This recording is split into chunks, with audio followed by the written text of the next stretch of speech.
আমার দয়ার মাওলা রে,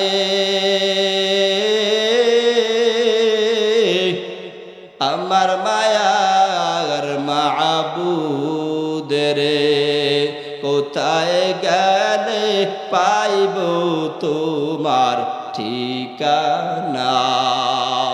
তোমাকে বুঝি আমি পাইলাম না, তোমাকে পাওয়ার আশে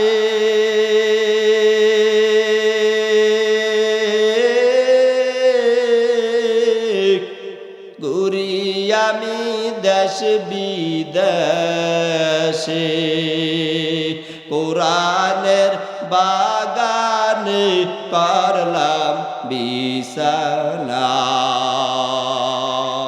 ইজতেমার ময়দানে করলাম বিছানা। আমার দয়ার মাওলা রে, আমার মায়ার মাবুদ রে, কোথায় গেলে পাইব তোমার ঠিকানা?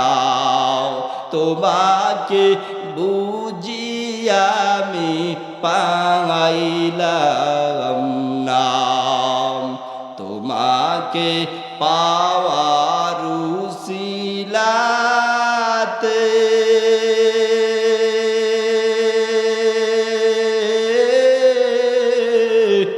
হাত দিলাম আমি পীরের হাতে, পার পাবো কি জানতে মনের বাসনা, পার পাবো কি জানতে মনের বাসনা। আমার দয়ার মাওলা রে,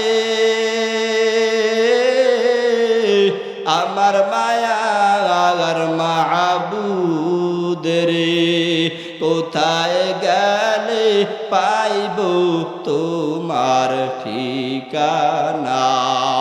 তোমাকে বুঝি আমি পাইলাম না। কিয়ামতের ময়দানে আল্লাহ তাআলা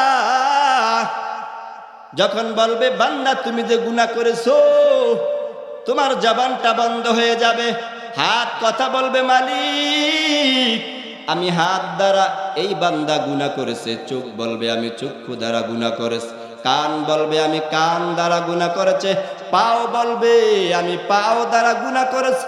প্রত্যেকটা অঙ্গ প্রত্যঙ্গ সব তোমার গুনার কথা প্রকাশ করে দিবে কিয়ামতের ময়দানে। তুমি আর লুকায়িত রাখতে পারবা না। যে হাত তোমার এত সুন্দর, শরীরের মধ্যে সাবান লাগাও কত সুন্দর করে, চোখ কত সুন্দর করে যত্ন করো, যদি তোমার চোখে সমস্যা হয়ে যায় ডাক্তারখানায় তুমি রওনা হও চোখের চিকিৎসা করার জন্য। আরে বান্দা তুমি যদি গুনাহ করো, চোখ কাল কিয়ামতের ময়দানে আল্লাহ রাব্বুল আলামিনের দরবারে তোমার বিরুদ্ধে আদালতে সাক্ষ্য দান করবেন। 3 নম্বর সাক্ষ্য হবে ফেরেশতার দল, কিরামান কাতিবিনা ইয়ালামুনা মা তাফআলুন। কিরামান কাতিবিন যেই ফেরেশতা আছে, এই ফেরেশতাও তোমার বিরুদ্ধে নালিশ করবে কাল কিয়ামতের ময়দানে আদালত। 4 নম্বর সাক্ষ্য হবে ওয়াইদাস সুহুফু নুশিরাত, আমল নামার খাতা। তাহলে বোঝা গেল একটা বান্দা যখন গুনাহ করবে 4 জন সাক্ষ্য। 1 নম্বর সাক্ষ্য হবে জমিন, 2 নম্বর সাক্ষ্য হবে তোমার অঙ্গ প্রত্যঙ্গ, 3 নম্বর সাক্ষ্য হবে ফেরেশতা, 4 নম্বর সাক্ষ্য হবে ওয়াইদাস সুহুফু নুশিরাত, আমল নামার খাতা। আও বান্দা গুনাহ করার পর যখন খাঁটি দিলে তওবা করবা, তোমার সব গুনাহগুলি আল্লাহ তাআলা মুছে দিবেন। তুমি খাঁটি দিলে তওবা করবা, 4 জায়গা থেকে তোমার গুনার খাতা থেকে মুছে ফেলা হবে। ফেরেশতারাও ভুলে যাবে, অঙ্গ প্রত্যঙ্গ ভুলে যাবে, আমল নামাও থাকবে না, এখান থেকে উড্ড করে নেওয়া হবে। তাহলে বোঝা গেল বান্দা তুমি গুনাহ করার পর 4 জায়গায় সাক্ষ্য হয়ে গেল, খাঁটি দিলে তওবা করেছ, ওই 4 সাক্ষ্য থেকে আল্লাহ তাআলা মোচন করে দিবে। কেমন দয়া! ইয়ার হবে কান্দিয়া এই দুনিয়ার লাগিয়া, যাইতে হবে ওই কবরে এই দুনিয়া সারিয়া। ইয়ার হবে কান্দিয়া এই দুনিয়ার লাগিয়া, যাইতে হবে ওই কবরে এই দুনিয়া সারিয়া। কত এলো কত গেল, কেউ তো ফিরে এলো না, কেউ তো কারো বলে যাওয়ার সময়টুকু পেল না। তোমাকেও তো যাইতে হবে, তোমাকেও তো যাইতে হবে, এই কথা নাও মানিয়া। কি আর হবে কান্দিয়া এই দুনিয়ার লাগিয়া, যাইতে হবে ওই কবরে এই দুনিয়া সারিয়া। রঙিন চশমা পরে তুমি দেখছো রঙিন দুনিয়া, কদিন আছো থাকবা কদিন হিসাবটা নাও খুশিয়া। রঙিন চশমা পরে তুমি দেখছো রঙিন দুনিয়া, কদিন আছো থাকবা কদিন হিসাবটা নাও খুশিয়া। চলতে পথে যাইতে হবে, চলতে পথে যাইতে হবে, এই কথা নাও মানিয়া। কি আর হবে কান্দিয়া এই দুনিয়ার লাগিয়া, যাইতে হবে ওই কবরে এই দুনিয়া সারিয়া। যাইতে হবে ওই কবরে এই দুনিয়া সারিয়া। যোগাযোগের ঠিকারে তোর পৌঁছে যাবে ঝিরুতে, ফলাফলের শেষ ঠিকানা পুষে যাবে কবরে।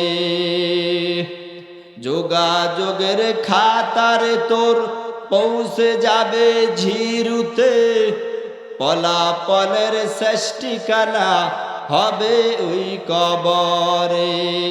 জীবনের এই পরিণতি, জীবনের এই পরিণতি কেন গেলা ভুলিয়া।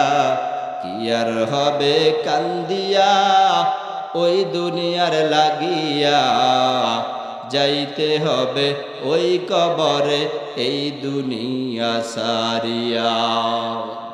কত এলো কত গেল, কেউ তো ফিরে এলো না,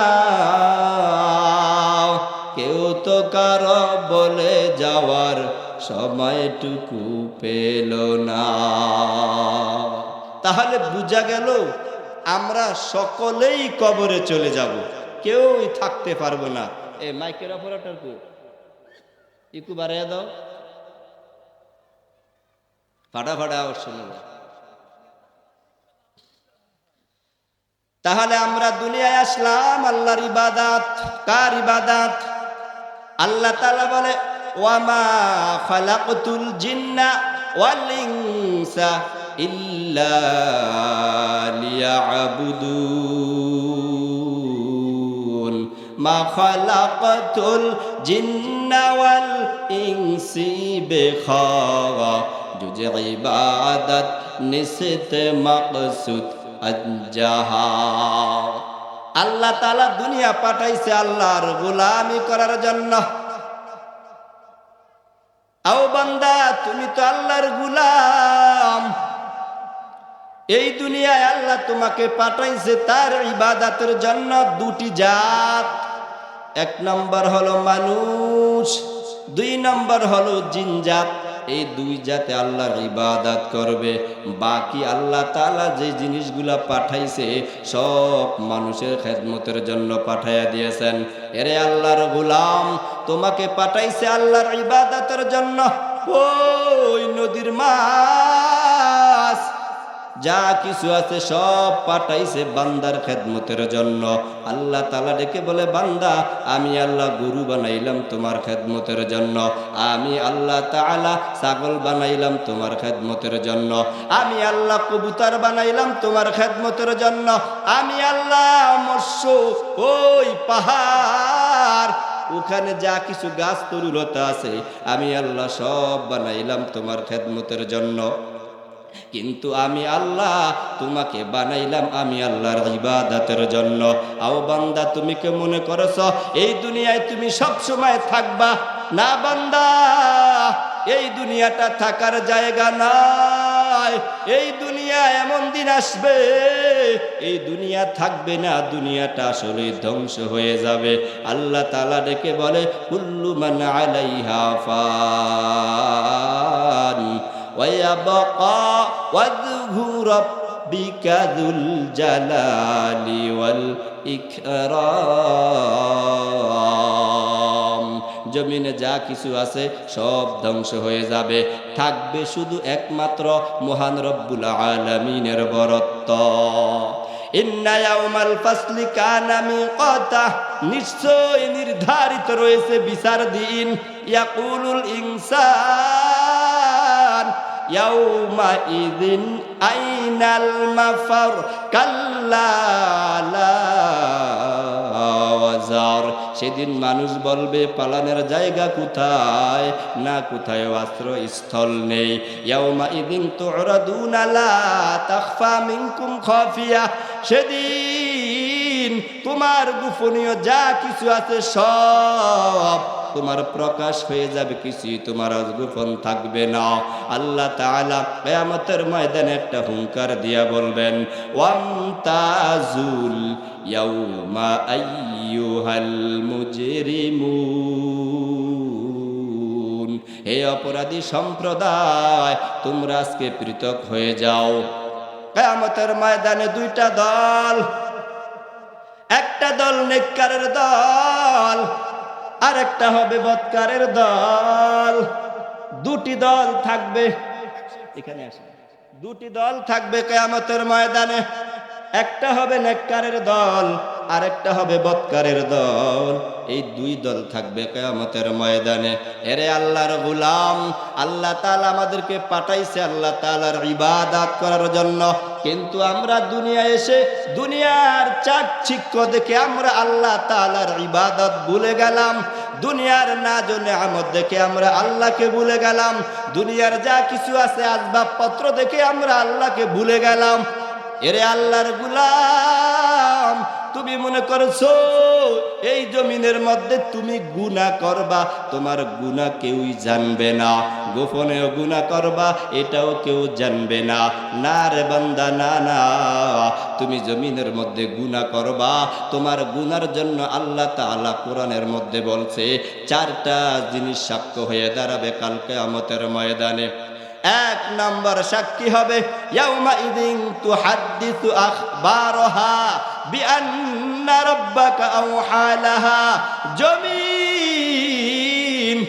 আল কিয়ামতের ময়দানে বলবে, ট্যাপ রেকর্ডের মতন বলে দিবে, ও দয়ার মালিক এই বান্দা আমি জমিনের উপর গুনাহ করেছে। জমিন বলে দিবে। এর যুবক ভাই, গুনাহ করে বাঁচতে পারবা না। দুই নম্বর, আল ইয়াউমা নাখতিমু আলা আফওয়াহিহিম ওয়া তুকাল্লিমুনা আইদিহিম ওয়া তাশহাদু আরজুলুহুম বিমা কানু ইয়াকসিবুন। ইকালামে জিন্দা কুরআনে হাকীম হিকমতে উলায়া জালাস্তু কদিম জামিউল ইলম ফিল কুরআনে হাকীম। قاصرع بعد الرجال بقى قرآن كلام الله بشدن قديماستু নুইনু। 2 নম্বর সাক্ষী হয়ে যাবে তোমার হাত। কিয়ামতের ময়দানে আল্লাহ তাআলা যখন বলবে বান্দা তুমি যে গুনাহ করেছো, তোমার জবানটা বন্ধ হয়ে যাবে। হাত কথা বলবে মালিক আমি হাত দ্বারা এই বান্দা গুনাহ করেছে। চোখ বলবে আমি চক্ষু দ্বারা গুনাহ করেছি। কান বলবে আমি কান দ্বারা গুনাহ করেছে। পাও বলবে আমি পাও দ্বারা গুনাহ করেছি। প্রত্যেকটা অঙ্গ প্রত্যঙ্গ সব তোমার গুনার কথা প্রকাশ করে দিবে কিয়ামতের ময়দানে। তুমি আর লুকায়িত রাখতে পারবা না। যে হাত তোমার এত সুন্দর, শরীরের মধ্যে সাবান লাগাও কত সুন্দর করে, চোখ কত সুন্দর করে যত্ন করো। যদি তোমার চোখে সমস্যা হয়ে যায় ডাক্তারখানায় তুমি রওনা হও চোখের চিকিৎসা করার জন্য। আরে বান্দা তুমি যদি গুনাহ করো, চোখ কাল কিয়ামতের ময়দানে আল্লাহ রাব্বুল আলামিনের দরবারে তোমার বিরুদ্ধে আদালতে সাক্ষ্য দান করবেন। 3 নম্বর সাক্ষ্য হবে ফেরেশতার দল, কিরামান কাতিবিনা ইয়ালামুনা মা তাফআলুন। কিরামান কাতিবিন যেই ফেরেশতা আছে, এই ফেরেশতাও তোমার বিরুদ্ধে নালিশ করবে কাল কিয়ামতের ময়দানে আদালত। 4 নম্বর সাক্ষ্য হবে ওয়াইদাস সুহুফু নুশিরাত, আমল নামার খাতা। তাহলে বোঝা গেল একটা বান্দা যখন গুনাহ করবে 4 জন সাক্ষ্য। 1 নম্বর সাক্ষ্য হবে জমিন, 2 নম্বর সাক্ষ্য হবে তোমার অঙ্গ প্রত্যঙ্গ, 3 নম্বর সাক্ষ্য হবে ফেরেশতা, 4 নম্বর সাক্ষ্য হবে ওয়াইদাস সুহুফু নুশিরাত, আমল নামার খাতা। আও বান্দা গুনাহ করার পর যখন খাঁটি দিলে তওবা করবা, তোমার সব গুনাহগুলি আল্লাহ তাআলা মুছে দিবেন। তুমি খাঁটি দিলে তওবা করবা, 4 জায়গা থেকে তোমার গুনার খাতা থেকে মুছে ফেলা হবে। ফেরেশতারাও ভুলে যাবে, অঙ্গ প্রত্যঙ্গ ভুলে যাবে, আমল নামাও থাকবে না, এখান থেকে উড্ড করে নেওয়া হবে। তাহলে বোঝা গেল বান্দা তুমি গুনাহ করার পর 4 জায়গায় সাক্ষ্য হয়ে গেল, খাঁটি দিলে তওবা করেছ, ওই 4 সাক্ষ্য থেকে আল্লাহ তাআলা মোচন করে দিবে। কেমন দয়ার মালিক আমার দয়ার মাওলা রে,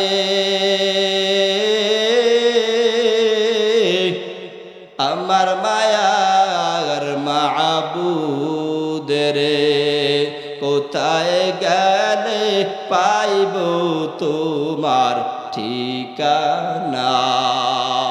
তোমাকে বুঝি আমি পাইলাম না, তোমাকে পাওয়ার আশে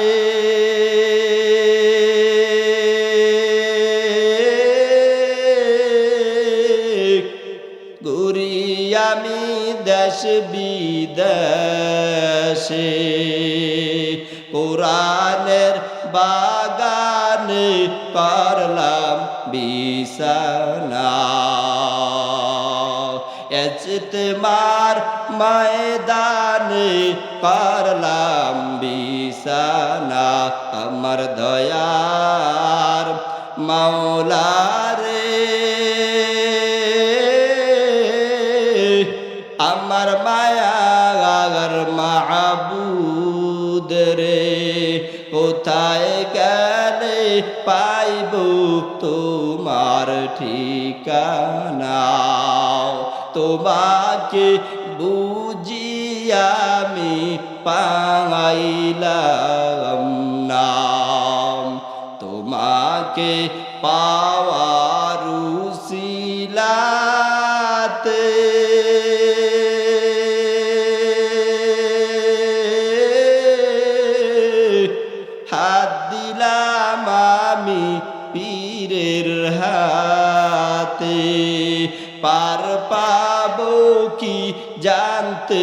মনের বাসনা পার পাবো কি জানতে মনের বাসনা আমার দয়ার মাওলা রে আমার মায়ার মাবুদ রে কোথায় গেলে পাইব তোমার ঠিকানা তোমাকে বুঝি আমি পাইলাম না আতিনা ফি দার দুনিয়া না হাসান আতিনা ফি দার উখবানা হাসান ইয়া গিয়াসাল মুস্তাগীসিন নাহদিনা লতিখারা দিল উলুমে ওয়াল গিনা এরে আল্লাহর গোলাম ভালো করে শুনে নাও উম্মে শুরাইক রাদিয়াল্লাহু তাআলা আনহা একজন মহিলা মক্কায় ইসলাম গ্রহণ করার পর সব কাফেরেরা তাকে আক্রমণ গোপনে আস্তে আস্তে করে দাওয়াতের কাজ শুরু হয়ে যায় উম্মে শুরাইক রাদিয়াল্লাহু তাআলা আনহা দেখতেছে বেলাল রাদিয়াল্লাহু তাআলা আনহুকে কষ্ট দিতেছে সুমাইয়া রাদিয়াল্লাহু তাআলা আনহাকে আবু জাহেল মর্মান্তিক ভাবে তাকে হত্যা করে দিল উম্মে শুরাইক চিন্তা করল কি করা যায় আমি যদি গোপনে গোপনে ইসলামের দাওয়াত শুরু করে দেই এটা আমার জন্য আমি পারবো না উম্মে শুরাইক রাদিয়াল্লাহু তাআলা আনহা আস্তে আস্তে করে মহিলাদের মধ্যে ইসলামের প্রসার শুরু করে দেয় এই কথাগুলা আরবের কাফেরেরা জানতে পারে সব একত্রিত হয়ে বলছে শুনছো উম্মে শুরাইক নামে একজন মহিলা সে তো কুরাইশ বংশের গোত্রের লোক না সে তো হলো মিত্র বংশের একজন মহিলা তাকে ধরে নিয়ে আসো কেন সে কালেমার দাওয়াত দিতেছে আমরা তাকে জিজ্ঞাসা করব একথা বলার পর উম্মে শুরাইককে ধরে নিয়ে আসলো কাফেরেরা ডেকে বলে কি ব্যাপার তোমাকে তো আমরা অনেক ভালো জানতাম এই দাওয়াতের কাজ তুমি শুরু করে দিয়েছ যদি তুমি মিত্র গোত্রের না হইতাম তাহলে আমরা তোমাকে হত্যা করে দিতাম কিন্তু তুমি যেহেতু মিত্র বংশের গোত্রের লোক তোমাকে আমরা হত্যা করতে পারবো না তো ঠিক আছে তোমাকে মক্কাও রাখা যাবে না উম্মে শুরাইক রাদিয়াল্লাহু তাআলা আনহাকে উটের মধ্যে উঠাইয়া দিল সাথে করে আরো 3 জন লোক তার সাথে দেয়া দিল যাও উম্মে শুরাইককে মক্কা থেকে বের করে দাও অনেক দূরে নিয়ে দিয়ে আসো উম্মে শুরাইক চলতেছে মরুভূমি দিয়া চলতেছে একদিন 2 দিন 3 দিন হয়ে যায় খানার কোনো ব্যবস্থা নাই মরুভূমি গরম বালু উত্তপ্ত গরম ওই 3 ব্যক্তি গাছের কিনারায় ছায়ার তলে নিয়ে আশ্রয় নিতেছে উম্মে শুরাইক রৌদ্রের মধ্যে রেখে দিল 3 দিন ওয়ানাহার কোনো খানা নাই জিহ্বাটা চাটতেছে কিন্তু জিহ্বার মধ্যে কোনো পানির ব্যবস্থা নাই উম্মে শুরাইক আল্লাহর রহমত থেকে কোনো নিরাশ হয় নাই রহমত দেওয়ার মালিক আল্লাহ আল্লাহর পক্ষ থেকে অবশ্যই সাহায্য আসতে পারে জিহ্বা চাটতেছে হঠাৎ করে দেখে বুকের মধ্যে ঠান্ডা ঠান্ডা অনুভব উম্মে শুরাইক দেখে ছোট্ট একটা বালতির মাধ্যমে 1 বালতি পানি দেখা যায় হাতের মধ্যে পানি নিয়ে দেখে পানিটা খুব সুন্দর মুখের মধ্যে দিয়ে দেয় খুব মিষ্ট পানি এত সুন্দর সুস্বাদু পানি আল্লাহর রহমতের পানি উম্মে শুরাইক রাদিয়াল্লাহু তাআলা আনহা তৃপ্তি সহকারে পানি পান করলেন। বাকি অবশিষ্ট যে পানিটা ছিল ওই পানিটা নিজের গায়ের মধ্যে ঢেলে দিলেন। ওই 3 ব্যক্তি গাছের কর্নার থেকে এসে দেখতেছে তার গায়ের মধ্যে পানি। ডেকে বলে, কি ব্যাপার, তুমি পানি কোথায় পাইলা? কে তোমার বান খুলে দিয়েছে? হাতে বাত ছিল, পায়ের মধ্যেও বাত ছিল, কে খুলে দিয়েছে? কোথায় থেকে পানি আনলাও? নাকি আমাদের পানিগুলা তুমি শেষ করে দিয়েছ? উম্মে সুরাইক ডেকে বলে, না, তোমাদের পানির কিনারায় আমি যাই না, আল্লাহ তাআলা আমাকে সাহায্য করেছেন। এই কথা বলার পর ওই 3 জন ব্যক্তি দেখে তাদের পানির কোনো সমস্যা নাও, তাদের পানিগুলা জায়গার মধ্যে আছে, কেউ ধরে না। উম্মে সুরাইক তাদের পানিও ব্যবহার করে না। এই দৃশ্যটা দেখিয়া 3 ব্যক্তি চিন্তায় পড়ে গেল, কি ব্যাপার, উম্মে সুরাইকের ধর্মটা সত্য। এই সত্য ধর্মের প্রতি যদি আমরাও বিশ্বাস করি তাহলে আমাদের কপালটাও খুলে যাব। 3 বন্ধু একসাথ হয়ে ডেকে বলে, এ উম্মে সুরাইক, এখন আর তুমি দেরি করবা না, এই মুহূর্তে আমাকে কালিমা পড়ে মুসলমান বানায়া দাও। লা ইলাহা ইল্লাল্লাহু মুহাম্মাদুর রাসূলুল্লাহ। 3 ব্যক্তি কালিমা পড়ে সাথে সাথে মুসলমান হয়ে গেছে। আর উম্মে সুরাইকের জন্য যাতায়াত আসা যাওয়ার ব্যবস্থাও সুন্দর হয়ে গেল। এরে আল্লাহর গোলাম, হাসান বসরি রহমতুল্লাহ আলাইহির জামানায় এক আল্লাহর গোলাম, অনেক টাকা পয়সার মালিক, কিন্তু যখন মারা যায়, স্ত্রী ছিল, তার একটা বাচ্চা ছিল। মারা যাওয়ার পর এবার স্ত্রী চিন্তায় পড়ে গেল, কি ব্যাপার, একটা মাত্র সন্তান, কিন্তু আমার স্বামী তো মারা গেল, স্বামীকে তো আমি আর পাইলাম না। এখন যদি আমি অন্য কোথাও বিবাহ বসি তাহলে আমার সন্তানের কি হালাত হবে? কিন্তু স্বামীর অনেক টাকা পয়সা, অভাব নাই, অনেক টাকা পয়সা। চিন্তা ভাবনা করে বিবি আর বিবাহ বসলেন না। সন্তানের দিকে তাকায়া বিবির যৌবনটা মিঠাইয়া দিয়েছেন। সন্তান যখন আস্তে আস্তে বড় হয়, এই সন্তানটা বড় হয়ে যাওয়ার পর এবার বিবি তাকে নামাজের জন্য দাওয়াত দেয়।